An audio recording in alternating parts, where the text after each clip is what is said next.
one of those brains that joins dots there, maybe a little far apart. So I get a lot of, people turning on their heel and asking me that question, where the fuck did that come from? Which has kind of been quite nice. It's kind of become a part of my identity in the sense that I like the challenge of joining those dots, and that's a big part of creativity. And obviously I've worked in the creative industry for nearly 20 years now. And what's interesting and why I wanted to do this talk is that hindsight's a wonderful thing. You can kind of look back after years and go, okay, that now, what felt like absolute chaos now makes sense. You can go, okay, I understand why I was chosen for that job and why what seems like just unpredictable, unengineerable chaos sort of makes sense. But you can't do that in the present. So the reason I wanted to use this format was to pull 10 key projects and moments and relationships and consider that. Where did they come from? What were the factors, ephemeral and literal and, everything in between? Because it is really important. So I thought I would begin with my initial portfolio. So this was a part of my first portfolio that I sent to clients in 2008. It took 2 years. I graduated in 2006, and I found it really tough to start with because friends were leaving the design degree and going into jobs and getting salaries, and I quite quickly realised there were no jobs for an illustrator. It was all on me, and what did that mean? And we'd done professional practice, so I had a portfolio, but it didn't sing to me, it didn't feel like me, and I didn't know why, I didn't know when you start in forging a style. Luckily for me, I shared a studio with Danny, who's here today, Danny Allison, and he'd been in the game a little longer than me. And our connection, our sense of humour, was a major turning point because I started to lean on that and actually think, well, okay, I don't know what the market wants, I don't really want to give it what it expects, if it expects anything at all. What I want to do is enjoy making art, which is why I started down this track in the first place. So I started putting together these bizarre illustrations based on my weird sense of humour and what made him laugh. That was kind of the basis of my first portfolio. And I remember Danny turning around to me one day when I had this kind of collage style that just wasn't working. It's what I graduated with, it's what I thought I should be doing because it was in Dazed and Confused and The Guardian, and I sort of bowed to the trends, and it just wasn't, I wasn't feeling it in there. And I learned quite quickly at school that if I'm not feeling it in there, I can't apply myself at all, and that remains true to this day. I have to be passionate. And when I'm passionate, I've got the drive of anybody, but I wasn't passionate yet. And Danny said to me, when did you stop drawing? Because this collage stuff, no disrespect, is a bit shit, and it falls behind a lot of good collage artists, but your drawing was second to none, and I don't know when you stopped drawing. And it was only when he said that I thought, oh, shit, he's right. When did I stop drawing? I don't know. I don't know when I went off track and started following what I thought was expected of me. But I came back to it, and because I was sort of technically inept, they were very pared back, very stripped back, one colour illustrations. That all I had to go on was my own interests, and I'd written about graphic activism at uni, so I liked agitators, I liked extreme people, and I liked dickheads, basically. I'd grown up around a lot of them in Keighley. So I liked that antagonistic side of people, and I liked the graphic activists, I liked Ken Garland, and I liked Banksy and all that, so I sort of thought, well, what can I do? What can I apply that side of me? Because I was quite mischievous at school. Some of it, it's not great, some of it. I don't know what this was about, I don't know what was going on in my head at the time. But I liked the unfinished bits, and what this kind of pure work gave me was just freedom to play and to leave things unfinished. And I fell in love with this line drawing style. So that's what I did. I worked with line and simple colours, and I used topics that I was interested in. I worked around football, I worked around my inability to lose at video games and not do terrible things to my brother. And just things around me. So this one, All Creatures Pale and Bald, was in reference to seeing a woman on a train, dripping in crucifixes, reading the Bible, and a little fly landed on the table, and she just smashed it with his withered old hand. And I couldn't believe what I was seeing. I was watching this through the gap in the seats, and I thought, oh my God, you fucking hypocrite. And that's what came of that. And I've always found creativity a fantastic way to manage the insurmountables in my life. That applies to this day, I think it always will. But all of this stuff was in response to the world around me. So the race sex challenge was my frustration with everything being about Obama's colour and Hillary's gender. I wanted to know more about it. And it was a little crudely done. I look at it now and I kind of go, I didn't quite get there with it, but caught the eye of the Guardian. It got me my first break in the industry in editorial because they liked the attitude, they liked how stripped back it was. And my knowledge of football was also weighing. So what I thought I could do for this talk is look back at each of these things and sort of go, well, okay, this is why, this is where the fuck that came from. So the first portfolio, I'm from Keighley, which I've heard described by a drunk person as a giant Star Wars bar. It's an old mill town and it's full of eccentrics. That made an imprint on me. That factors into the style. I have a really toilet sense of humour, gallows humour, I love all of it. That's a dark part of me. I think it's something that every creative should try and embrace. It's a big part of your voice. My discontent and my cynicism at the time, and I'm very competitive, so I didn't want to fall in line with trends anymore. I was loving the fact that this stuff felt different and it felt like me, and I got addicted to that. I did a lot of it. Mischief, I wasn't a bad kid at school, but I got in trouble for drawing teachers a lot, so I refer to that as dirty energy. That was playful. I think we should all play more within our work. I think we surrender that childhood self too easily and look at the market and think, well, that's what they're doing, maybe I should be doing that. That whole body of work was my break away from that mentality, and it felt amazing.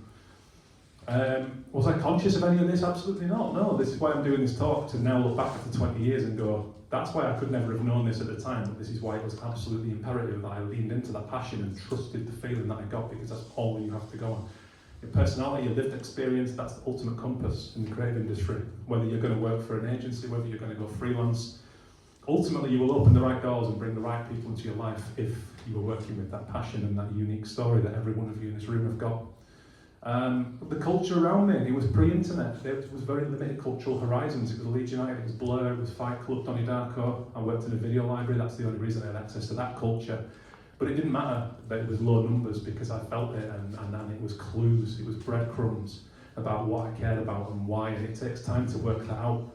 But the fun should be in the mystery, and if you make work around that mystery and it's open-ended, it's fascinating who that can attract. Don just mentioned there about working with new illustrators and somebody having only 5 images on their portfolio. I love that. It's not about quantity, it's about soul, and it's about style, and it's about a voice. This was a Christmas card I sent out to prospective clients one Christmas around that time.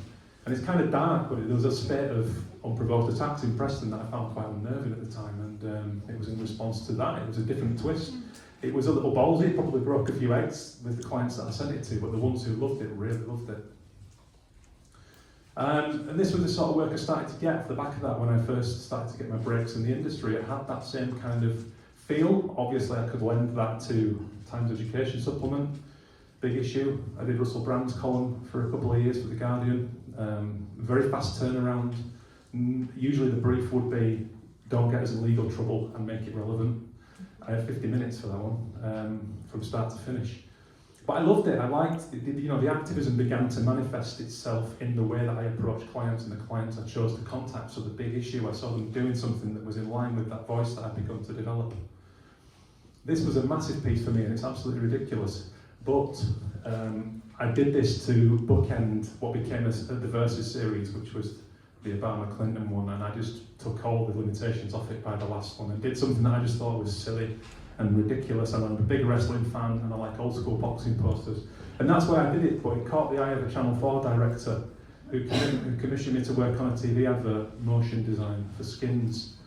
And it was a big eye-opener for me. It was like, okay, here's this thing I've done to make my mate laugh, to amuse myself and be antagonistic. And now it's landed me a really commercial but fun job in motion design. And things changed, because until that point I'd been doing largely editorial work. And I enjoyed that, but this was better paid. It was interesting. I got to work with motion agencies, and I thought, okay, let's double down on this stuff. So the next project is Quenched Music. I have a tendency to start finding a little success in something and then running on to the next thing. And it's not that I don't carry on with the stuff that's working, but I'm very curious, and I have to follow that, otherwise I lose that passion that I mentioned that enables me to work hard. So when I moved to Manchester, I met Danny Skerritt, who's on that poster, which is a ridiculous poster, by the way. It's look how much space we gave the bands that were playing for us, and we thought it would be good to put ourselves on the poster, but anyway, that's beside the point. Quenched Music was a vehicle. I'm a big believer in creating vehicles to enable yourself to explore new areas of working. I loved music, I had no experience working in music, but I wanted to. So I worked with Danny, who was reviewing bands in Manchester at the time, and we created Quenched music. We didn't know what it meant, but we went out to find out, and we got ourselves open mic nights, we promoted gigs at Factory with no experience. That's why we called it No Right to Be Here. We were just playing and finding out this was our new art school. We did a tour, the Serbian British Embassy commissioned a film for us to drive across Europe to Exit Festival. No experience in doing that, but we were good at talking the talk and we believed in what we were doing. And I met Don Letts, who, if you're not aware of music, is a big figure in the punk scene, in reggae, and now he has a show on Six Music, and he's a real strong personality. And then this brilliant conversation with Don at an event I wasn't supposed to be backstage at. And I loved what he said, and I said, do you mind if I write what we've just talked about up as an interview for our blog for Quenched? And he said, no, do what you want with it, it's fine.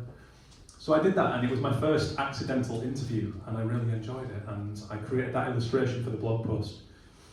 And it ended up on Cover Design Week because they ran a feature on designers working in music. And Sam Freeman, who was the art director at the time, he loved it and commissioned it. And what I started to notice was this ecosystem I was creating. It wasn't that I was moving away from illustration, it's that I was pollinating it with new influences and doing work in other fields and learning skills and then bringing that back to illustration to set it further apart from my contemporaries. And that's a pattern that's continued throughout my career. This was all very self-initiated experimental work. Some of it works, some of it doesn't, but that's beside the point. We loved it, and that's all that matters, I think, when you're creating. Because if you follow that thread, it has an amazing way of connecting you and bringing opportunities that you could never predict, that you could never look at on a CV and think might work. Saying yes, asking why a lot, talking to people, asking questions, putting yourself forward, it all adds up to this momentum. I started to create set designs when I didn't have much money to make set designs. These were made on B&Q lining paper. I did them for bands in Manchester we were working with, commissioned posters for films. It all Quenched just became this amorphous beast that started off in music and just became a vehicle to carry us into all different fields. The banner on the previous image was spotted by a creative director at WWE, my dream client, and they commissioned 15 of these banners for the villains, and I had to FedEx them to New York, where they were used in a big photo shoot, and it was, again, these things just kept opening my eyes as to what might be possible. So Quenched music, where the fuck did that come from? I'm a nosy bastard. I have to find out, I have to know whether I can bring anything to that thing that is interesting to me. It was a vehicle for hijinks. Like I said, it was our art school. It was our way of knocking on doors and working out whether we could do something. James Brown, who founded Loaded magazine in the late 90s, a very extreme character, he said to me in an interview that he managed bands in his formative days and made fanzines, and there was just something about that sentiment of just fucking about, of just having fun, because he never went to art school, but that was the closest he could get, and that stuck with me. Just fucking about, not putting context on everything, not going it has to be X, Y and Z and it has to be a poster design or whatever else. It's just playing and experimenting, and like we did when we were kids, and too few of us do that in our industry now, and it results in a lot of sameness if you don't. Chance and instinct, I've always put a lot of value on instinct. Luck and graft, famous combination, but Alan McGee, who used to manage Oasis, said to me that luck took him to the room at King Tut's Wawa Hut in Glasgow where he discovered Oasis, but 23 years of loving music and working in music was the foundation of his instinct that made him go, there's something in that might work. I love that combination. I love just probing, and I think if you can embrace chance as something inevitable and not feel bad when luck doesn't favour you, but look for the next opportunity, it's a massive part of this. There's a lot of chaos and a lot of chance, and I think you have to find the excitement in that. Books, I've written 7 of them, and I've got no formal training in that, but I realised somewhere in my late 30s that I've always had a writer's brain, despite being an illustrator for 18 years. It goes back to what I said, being in Keighley, extreme characters, what's the story, why is that person doing that? And I had my first major wobble about 2 years into my freelance illustration career when work really dropped off a cliff. And the logical thing would have been to go and promote to clients, and I still think that might have been the better move, but I wrote my first book in that period, which was an angry blog to begin with.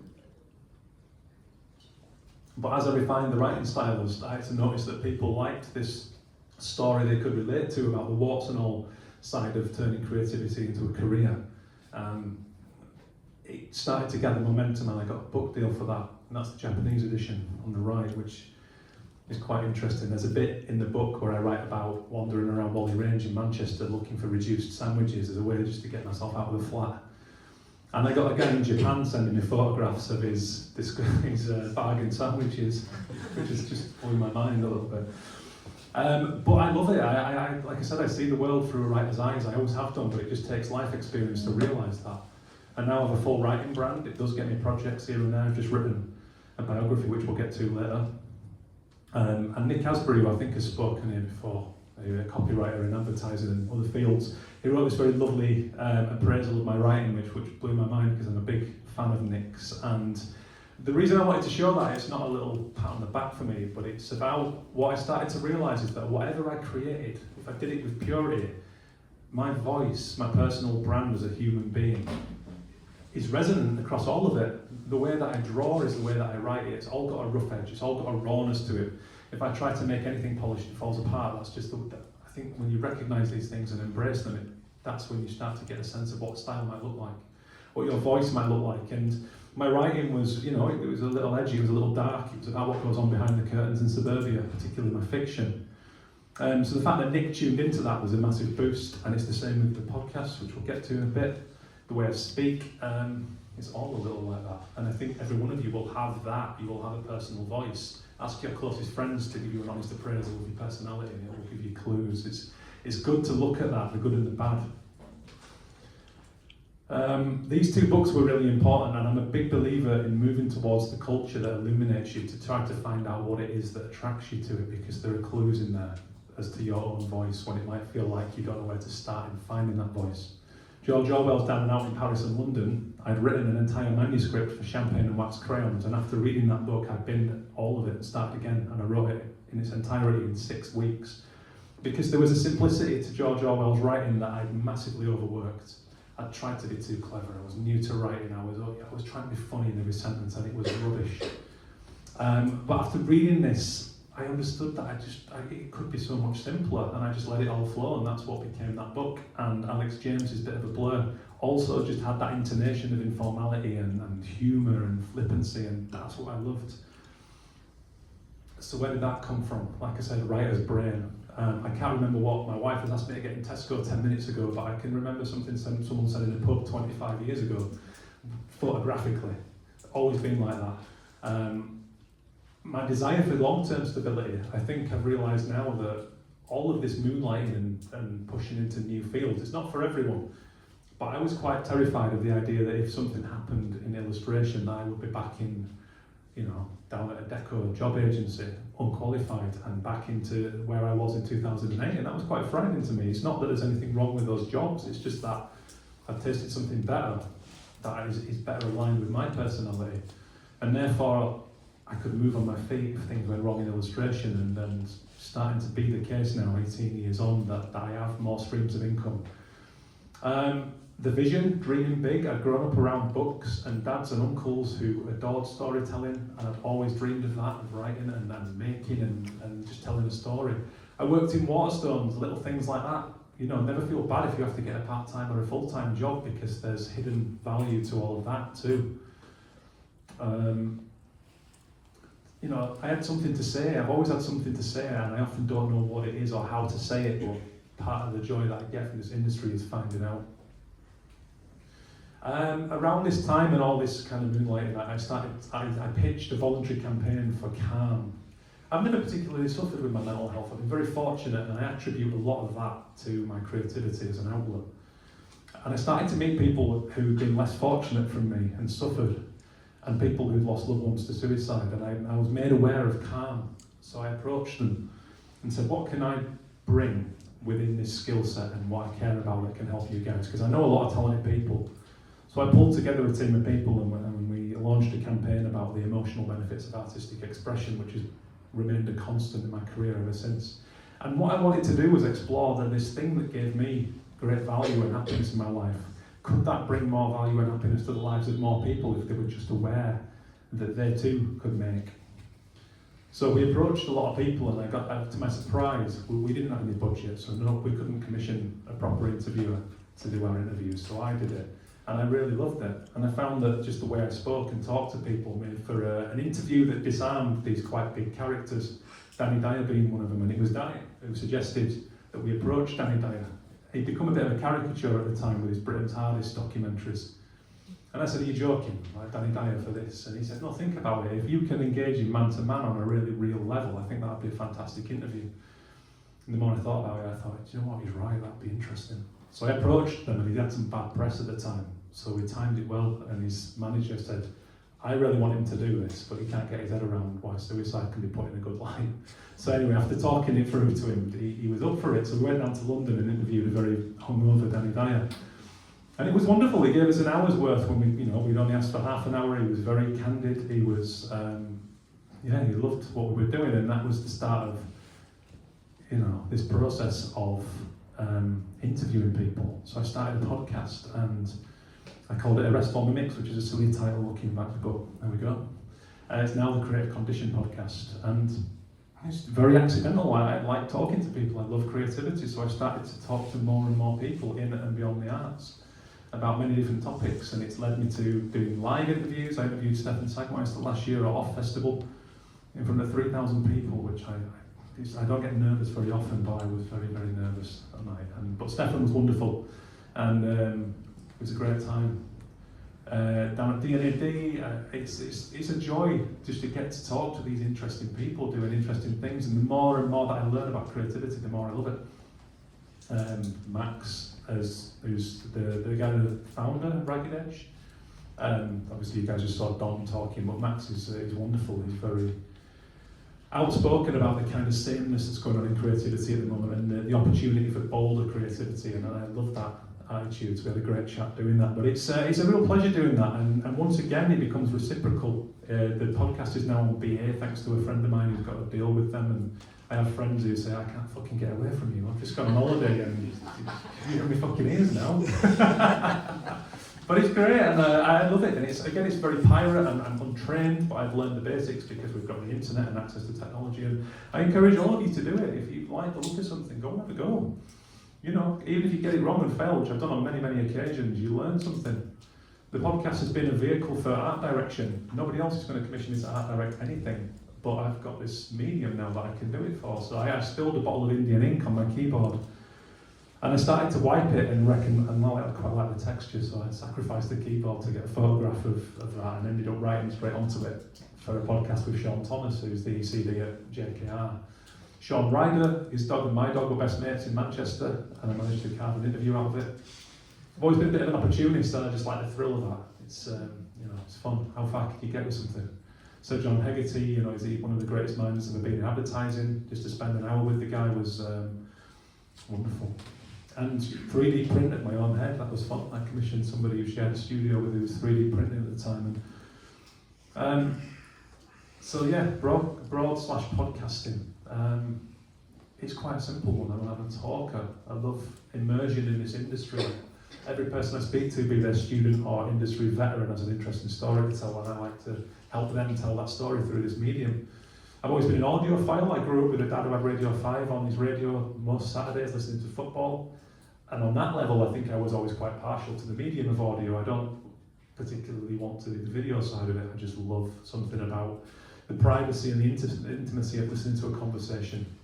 And I like the punk DIY aesthetic of it. I don't try to be the BBC. Like I mentioned earlier, it's the same with my drawing. If I try to draw something tight, it's crap, because that's not me. So if I try to polish my podcast, it will be the same way.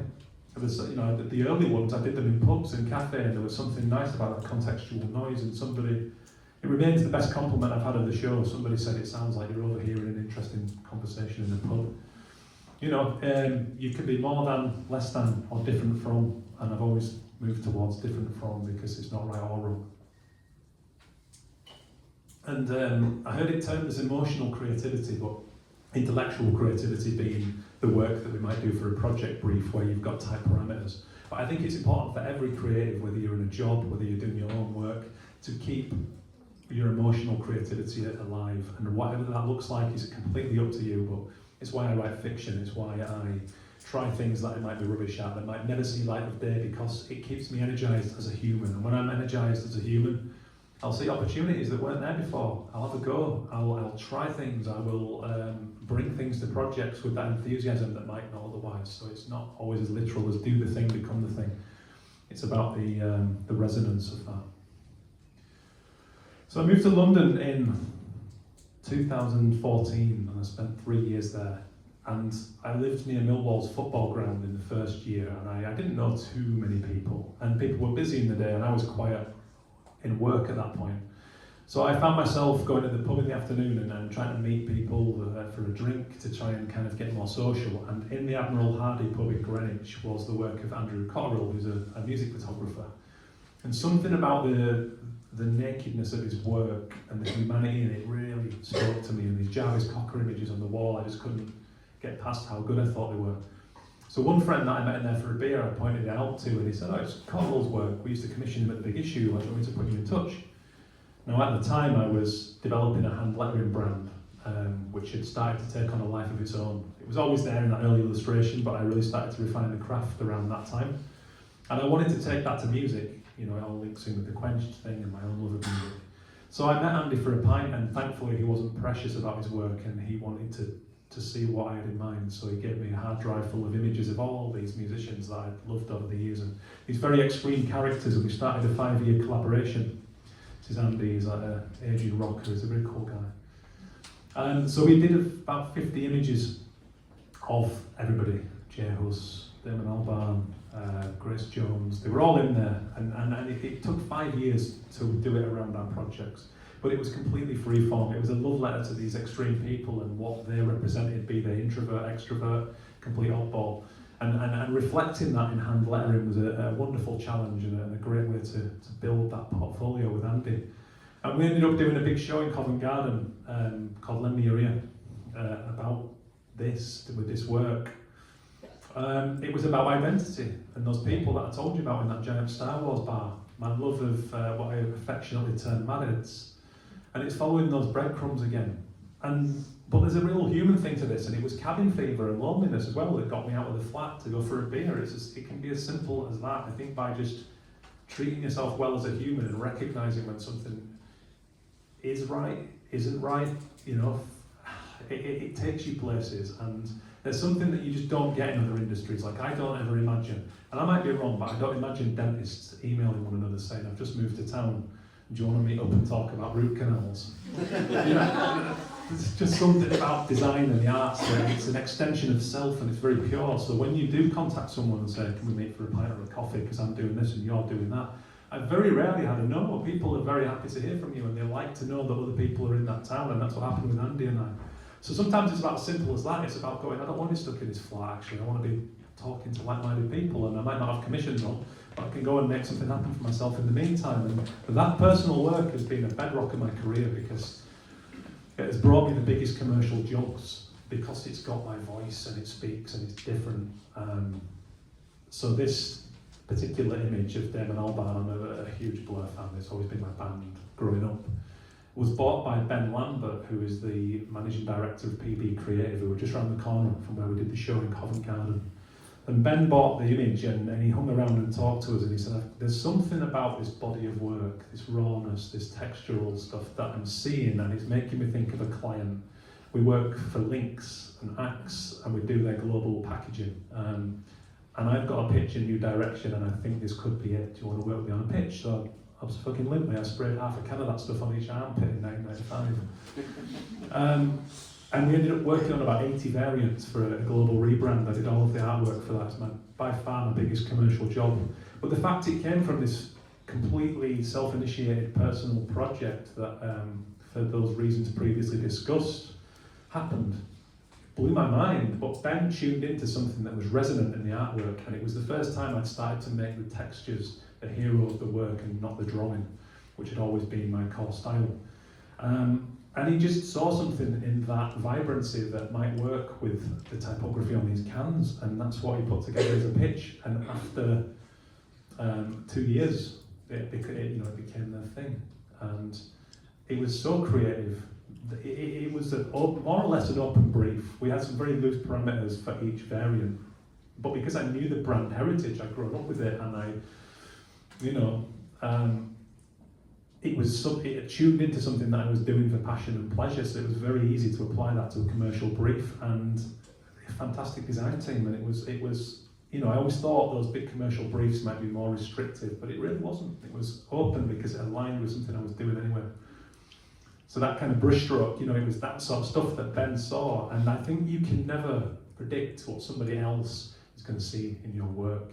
You could put that in your portfolio and go, well, that might attract X, Y, and Z, but the fact is it's probably going to attract something completely different because somebody else with their story and their lens is going to see that work. So don't second guess it.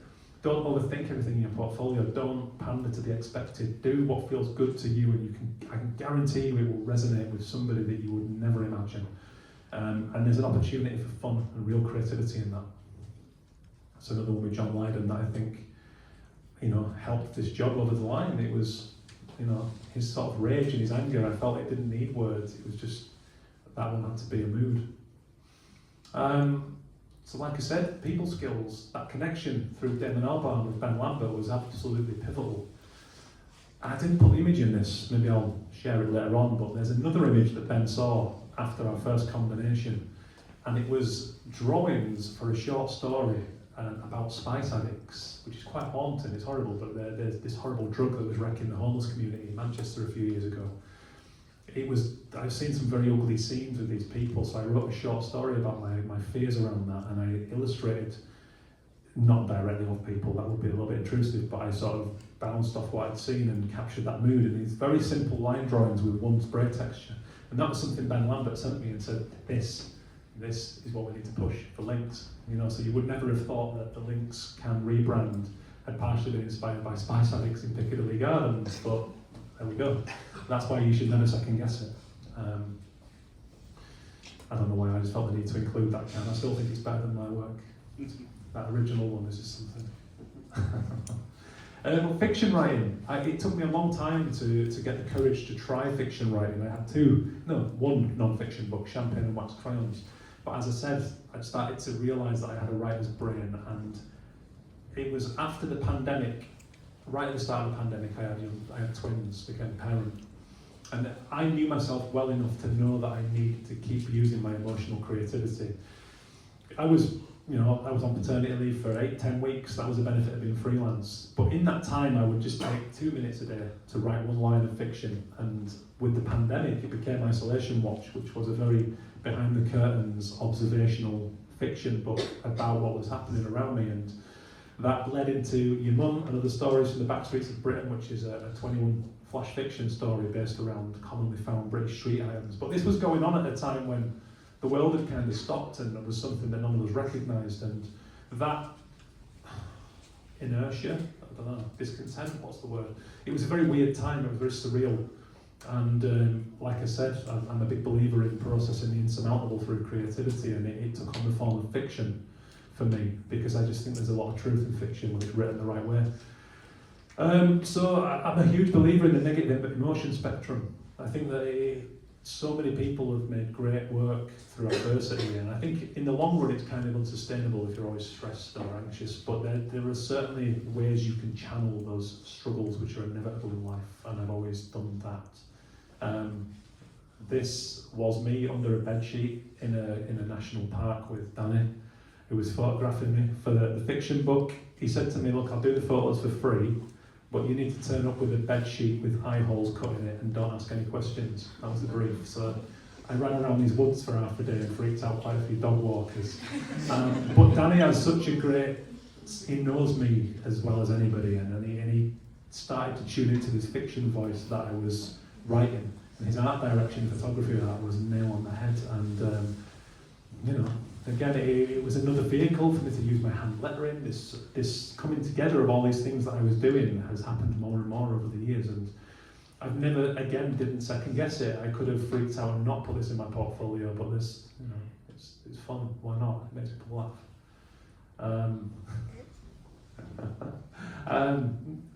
Again, I just have fun because there's no pressure on my fiction. Nobody's asking me to write it. It's emotional creativity. It's something I just feel compelled to do in my life.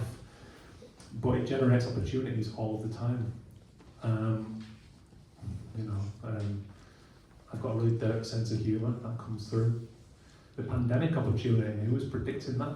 Nobody. But lean into this stuff. The human hand and imperfection. I'm not afraid to do things different, to get things wrong. That imperfectionism is, again, the unfinished. It's there throughout all of my work. Sean Ryder, he was from Happy Mondays. Because of the dog walking thing, he's given me quotes. He did a voiceover on a book trailer. And that opened the door to Alan McGee, and I could go on about these unpredictable connections. Dan Kieran, who founded Unbound, the publisher in London, that's what he said about your mum, which I absolutely loved. And he has a way of articulating things that I, have some way to go before I can articulate one like that. But you could use that quote about any of my work. And that was me on the lunch break. That wasn't contrived. That was me sat down having some sandwiches, and Danny saw the opportunity for that photograph. So. And Simon Dixon from Dixon Baxi has been an important figure. We connected over Leeds United and our love of creativity when I interviewed him the first time in 2017, and then again a couple of years ago, and we've stayed in touch ever since. And he connected me with Hector Ayuso, who is the founder of Off Festival, which might be the biggest design festival in the world. And because he trusted Simon so much, he booked me to speak there immediately when Simon introduced me. So that's very exciting. And Hector is a completely extreme character, a really interesting, rich life story. He's Spanish. He's just founded Paradiso, a new festival in Mexico. And he was putting a book together for the first Off Festival that I spoke at, and he asked me to contribute something. So I wrote this story about a freelancer coming apart on a Tuesday afternoon and chaining themselves to a lamppost as a cry for help. Don't ask, I don't know either. It's just a moment. But Hector loved it, and he's the kind of guy who, if he loves something, he'll run with it and he'll use it, and he won't question whether whether you've got the CV or the track record. And I meet people like that all the time. And Simon Dixon's another one. This is a phone doodle. Hector, off the back of that story, he asked me to write his biography in the form of a short story, which blew my mind. And we've just finished it. It's coming out in a couple of months. But after the first conversation, I asked Hector how he could hold it together, carrying massive debt, which is what happened at the start of Off Festival. He basically wanted to show off some flash animation in 2001. Nobody was doing that in Barcelona, so he created a festival called Off, 3Fs. It was the online festival flash film. That's the one. Not many people know that. After the first year, he dropped the flash thing because he realised it wasn't going to be around much longer, and he made it more about design. But he got himself in debt because all these designers he contacted to speak at the festival said yes. So he had to cover their flights on credit cards and their hotels. And he doesn't think about this stuff. He won't heed the fear. He'll just go in and he'll make it work. And I said to him, how did you carry debt? His mum remortgaged her house in the second year to make the second festival happen. And this sums him up. And I said, how did you keep it together under that kind of financial pressure with no proof that this was going to work? And he said, it's the reason I'm doing it. And there was just resonance in that even though I was recording the conversation, I wrote it down with a felt tip, and I sent him a picture of it, and I said, something about this that you said really got me. Like, is it a title? Is it a theme? I don't know. Just let me know how you feel about it. 3 hours later, I get a message saying, check your Instagram, this is how I feel about it. And he's had it tattooed on his neck. And that sums him up. But he's been a collaborator ever since, and he's got absolute trust in what I'm doing, far more trust in it than I have, which is what you need, mentors and people who see something with more experience and will go do that. And they're out there, and it's beautiful. That's the cover of the book. It's just black on white, it's that phone doodle, and it's illustrated throughout. And Hector was in therapy at 14, and he found that therapy was a thing through Woody Allen films, and it's just one of many, many stories in his life that are incredible. So to get to write that biography was a pleasure, but it also made me think, I finally arrived at a stage where I'm writing, I'm making art, and I'm using my humanity in the same projects, and that just feels incredible to me. And it's thanks to Hector that I'm seeing how that stuff all comes together now. his impulsiveness and sheer trust formed a bond. It came about through Simon Dixon. That happened because I was vulnerable enough to go to Simon during a challenging period and say, you know my skill set, how might I make myself more versatile? And in response to that, Simon connected me with people who he thought could help me in that way, and he's very giving like that. It's asking questions, it's showing that vulnerability, it's being authentic enough to say when things aren't perfect and to use that in your work. And that artistic ecosystem that I'd begun to create felt like magic to me. It felt like it might save me from going back down the job centre the moment that illustration crashes. It's not that it's going to do, I'm still predominantly an illustrator, but now I'm able to pitch myself as more than that. This is my second book, The Creative Condition, which has been a part of what is now coaching. Again, I'm using that humanity, I'm using everything that I've learned from over 300 people that I've interviewed about creativity, and I'm helping people with it, and it feels fantastic. This is the structure that I use, the anatomy of creativity, and it's pulling in all the things I've been talking to you guys about process, about magic, about dirty senses of humour, thinking differently about the humanity and what makes a person creative in the first place and helping them on that front. It's become a life cause for me. It's pulled me out of ruts. You know, it's a heavy world out there, and I think that creativity, we're going to need a lot of it to resolve a lot of the world's problems. And therefore, I've made that my thing, my cause, and that stops me from wanting to save the world. You know, whether it's the climate crisis, whether it's Donald Trump, I can kind of go, well, I've got my thing to contribute. I've got my cause, and it keeps me sane, mainly happy. I think that creativity is contagious, so I would encourage every one of you to immerse yourself and surround yourselves in this beautiful industry. You know, who's your Simon Dixon? Who's your Hector Ayuso? Go and talk to people, meet people for drinks. Try not to fall into that trap of solitude, which is so easy to do, and cut yourself off and just think about the work and the process, because it's about so much more than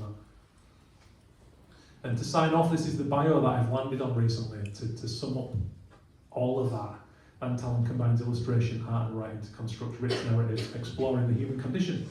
Simple, it said everything. So now when I want to pull those skills together and get myself projects, that's the bio that I'm using. On any given day I could be a writer, I could be an illustrator, I could be a coach, and I do those things individually.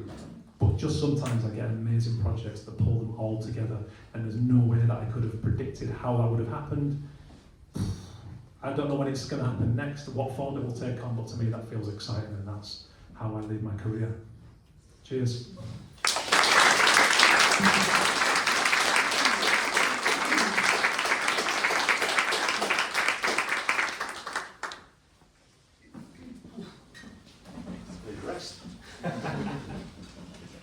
Fantastic.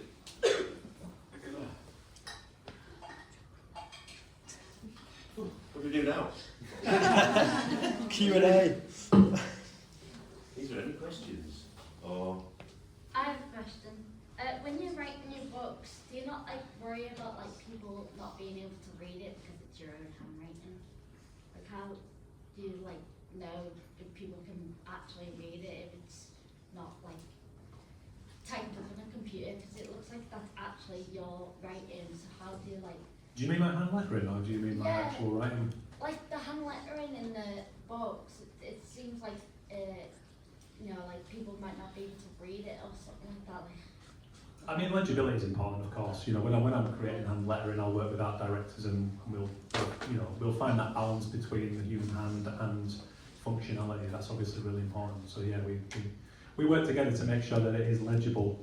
You know, I don't know if this stuff would make it into, let's say, a branding project, because of course we might have to just work on the kerning and that and the leading and whatever else. I'm aware of all that stuff, and we do kind of find that balance. But I love that challenge too. I like the challenge of making it commercially viable but retaining that soul.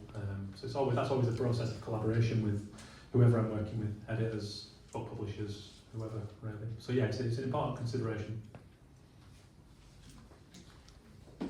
who's first? That's you. Is there anything you wish you knew about the industry before you got into it? Good question. I don't know. I'm torn between this thing where I don't have regrets because you learn from all of it. No, I don't think so. I found my degree was great because it was about a lot of conceptual thinking and the creativity side of it. You know, we had people who had technical skills who would help us on that front too, but I do believe that that's largely down to self-initiation. I think that we all kind of owe that to ourselves to refine our craft.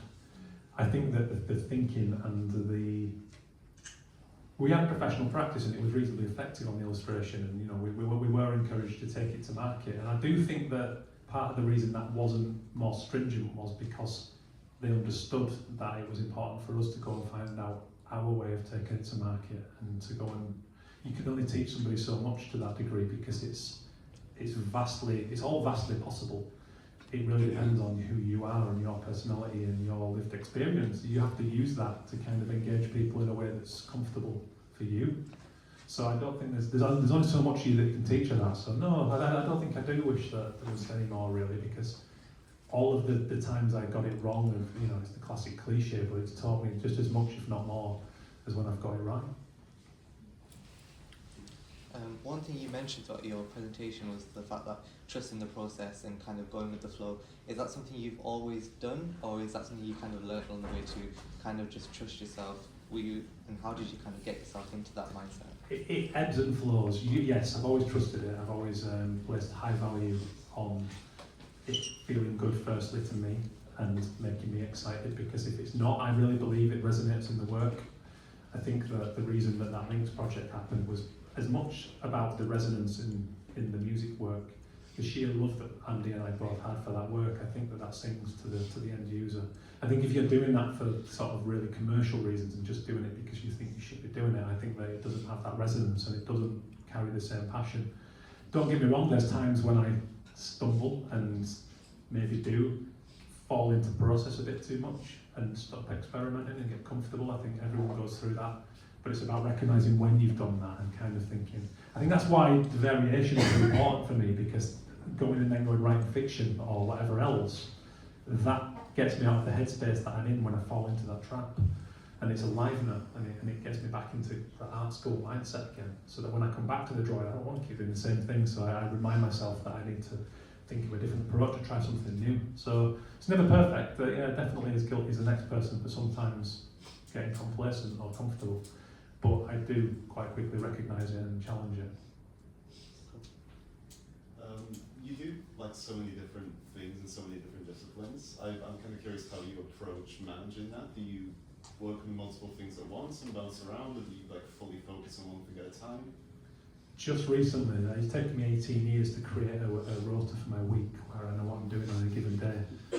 Too long, definitely too long. I should have done that sooner. But it's kind of good that I pinballed around for a long time because I got to do all that. But now that I heard somebody term it as circle of competence, which I thought was nice. It's that gives you the sort of parameters within which you can explore according to what you're good at doing or might be good at doing and what is right, but not going into fields where it's better to collaborate with a specialist. So I love working with Danny, who's a photographer. I would never try to be a photographer. Maybe I could, but it would take the same, years of training to get to where he is. Maybe never get there.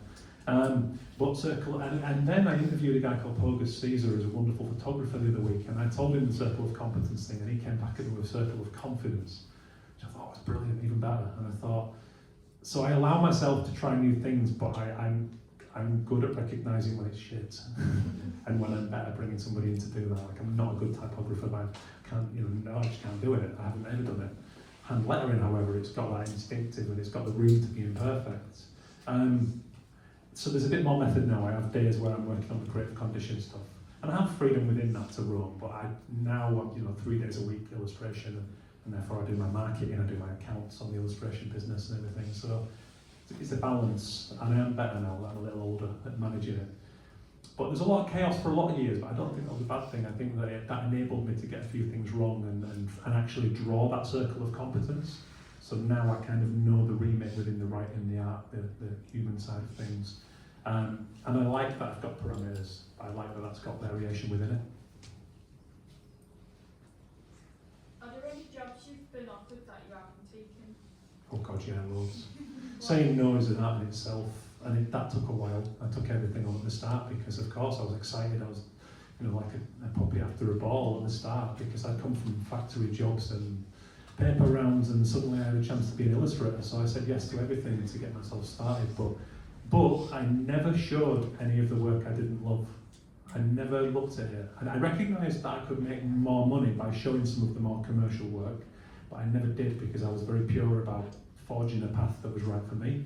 That's something I recognised from the very beginning. Like I knew that it had to sing to me. So I actually never did. I called it the dark portfolio. It was the stuff that I could sort of show on the slide if I wanted to get a job that paid quite well sometimes, but I very rarely did. I was happier to be a bit more skint, but ultimately have a longer term, more fulfilling path.